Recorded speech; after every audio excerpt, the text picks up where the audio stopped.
Seriously, nobody just uses a scry glass whenever they've got time to just see who they'll meet on the road. Still, we didn't expect to see you here. Wait, you're not a Fontanian, are you, Mona? Well, I have some business to attend to here, so I booked a hotel in the city. I was just out for a stroll when I bumped into you. Quite unexpectedly, if I might add. Why did you think I was from Fontaine, though? Is that because Magistus doesn't sound much like a Mondstadt or... Yeah, let's go with that.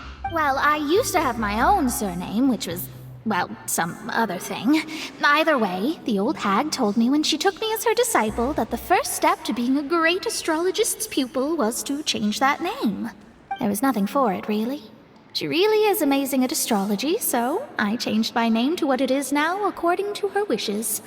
To my surprise, however, Magistus is not the name of some ancient house or clan.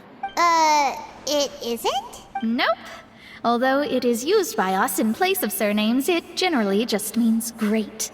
Wow! Imagine including a boast in your name. Wait, are you gonna have to put that into your genealogy as well? I reckon so. In any case, I'd give my disciple a name like this as well, if I were to take one. Astromancer Barbeloth Trismegistus. Whoa, that's a long one. Does it also mean great or something? My name means Mona the Great Astrologist. As for the old hag, hers is, in plain speech, the thrice-as-great Scholar of the Stars. Just take it as a title specific to astrologists. Thrice as great? That's so... petty. I know, right? That's just how she is. She used to call herself Magistus, actually, but when she took me in, she changed her name to Trismegistus. Talk about excessive. Magistus is thus the calling card of our school, so to speak, which makes it about the same as a surname. It's all right if you don't get it. You can look into it further should you need to study astrology. That sounds terrible! But anyway, you're not Fontanian, are you, Mona? Well, I was born in Mondstadt, yes. My parents migrated to Dorman Port, and I traveled with the old hag for a while, after which I settled down in Mondstadt City. Oh, that's a good thing then. At least we know you won't be dissolved by Fontaine's waters. Speaking of that, I'm sure you're aware that a bunch of things have happened here in Fontaine, right? I know you're not a local, but I'd avoid getting too close to any water that looks strange all the same. There's something ominous about it. Well, the water, I mean. That was the main reason, yes. Just a while back, the Steambird invited me to take part in a panel and speak about the circulation of the prophecies and The invitation was sent quite early on. I don't think anyone expected Fontaine to be in this much trouble. What do you make of that prophecy, Mona?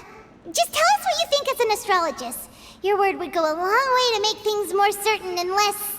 scary. What I can tell you is that I'm an astrologist, and that this prophecy concerns the fate of Fontaine, even that of all Tevat. Ascertaining this is akin to reading the fortune of the whole world. I'm afraid that this is not something that just anyone can... But on the flip side, the prophecy is so huge and powerful that it must surely come from a powerful visionary. Its contents involve the fate of the world. Disregarding it would be a mistake. A visionary? Sounds really powerful and all, but does such a person really exist? Of course.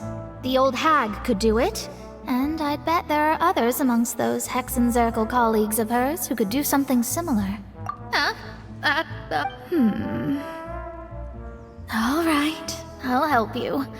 It isn't often that I see you with such a serious look on your face. I'll tell you once I hear back from her. Thanks, Mona! You're amazing! Oh, well, this is something only I can do after all. So yes, your praises are quite welcome. That's the greatest of astrologists for you!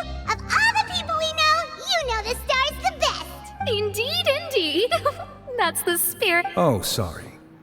I came to see what all the commotion was about.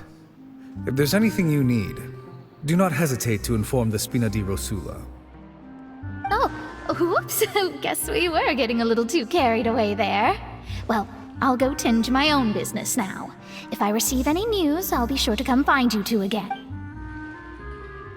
And there she goes, quick as rushing water.